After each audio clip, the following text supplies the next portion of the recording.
নতুন gaming chipset, বড় আকৃতির ব্যাটারি আর হায়ার রিফ্রেশ রেটের স্মুথ ডিসপ্লে, এই সকল জিনিস একসাথে মিলিয়ে পোকো তাদের M5 স্মার্টফোনকে আগামী 5ই সেপ্টেম্বর লঞ্চ করে দেবে। তো এই ফোনটাতে যেই সকল অ্যামেজিং স্পেসিফিকেশন থাকবে সেটা তো জানাচ্ছেই, তার পাশাপাশি এর প্রাইসিংটাও আজকে রিভিল করে দিচ্ছি। So hey guys, Shanto here.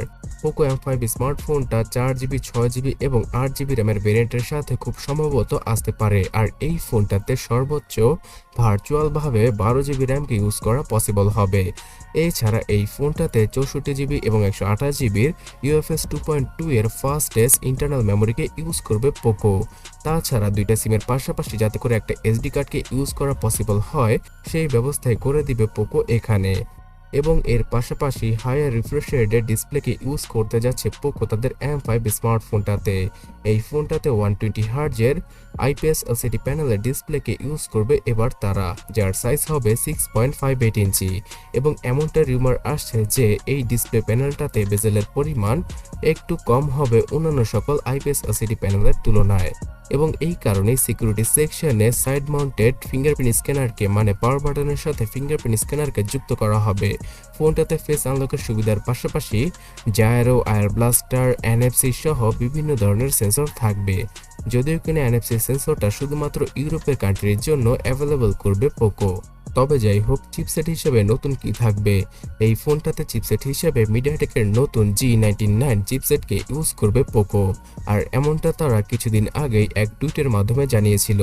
এই চিপসেটটার মূল বিশেষত হচ্ছে গিয়ে এই চিপসেটটাতে 6 ন্যানোমিটারের আর্কিটেকচারকে ইউজ করা হয়েছে, যার জন্য কিনা অনেক বেশি পাওয়ার এফিসিয়েন্সি পাওয়া যাবে এখান থেকে।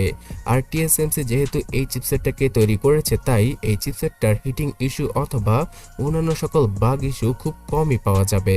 এবং এই চিপসেটটার জিপিউর কারণে 120Hz এর ডিসপ্লেকে অনায়াসে হ্যান্ডেল করতে পারবে এই প্রসেসরটি।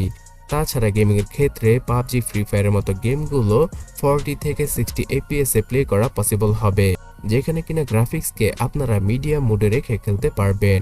তাছাড়া ডুয়াল 4G কানেক্টিভিটির সাথে আসবে পোকো M5 স্মার্টফোনটি। আর এই কারণে ক্যামেরা সেকশনে কোনো কস্ট কাটিং করা হবে না। এই স্মার্টফোনটাতে 50 মেগাপিক্সেলের ক্যামেরা সেটআপকে ইউজ করা হবে ফোনটার পেছনে। সামনে পাওয়া যাবে 16 মেগাপিক্সেলের সেলফি।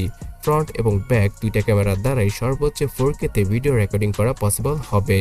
তবে হ্যাঁ, এমনটা রিউমার আসছে যে 108 মেগাপিক্সেলের ক্যামেরা সেটআপকে ইউজ করবে পোকো তাদের M5 স্মার্টফোনে, বিকজ মিডিয়াটেক G99 চিপসেটটা সর্বোচ্চ 108 মেগাপিক্সেলের ক্যামেরা সেটআপটা সাপোর্ট করে। তো এবার দেখারই পালা যে আগামী 5ই সেপ্টেম্বর পোকো আমাদেরকে নতুন কি চমক দিতে পারে।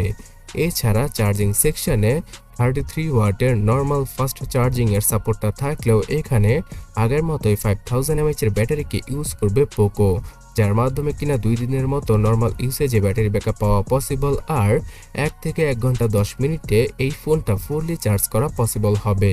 তো বন্ধুরা, সবকিছু ছাপিয়ে এবার প্রাইসিং সম্পর্কে জানা যাক।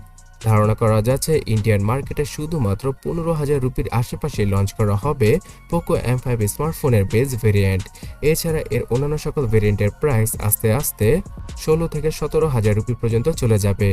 তো আমি কনফার্ম হয়ে বলতে পারছি আগামীতে 20,000 টাকার নিচেই পোকো M5 স্মার্টফোনটার বিভিন্ন ভেরিয়েন্টকে আমরা বাংলাদেশে আনঅফিশিয়ালভাবে লোকাল শপগুলোতে পেয়ে যাব। এবং আরও একটা কথা, পোকোর এই ফোনটার পাশাপাশি পোকো M5s নামও নতুন একটি স্মার্টফোনকে একই দিনে লঞ্চ করবে পোকো, যেখানে কিনা অ্যামোলেড প্যানেলের ডিসপ্লেকে ইউজ করবে তারা। সো সেই ফোনটা নিয়ে আগামী ভিডিওতে কথা বলবো, তার জন্য এখনই চ্যানেলটাকে সাবস্ক্রাইব আর ফলো করে রাখুন। ধন্যবাদ।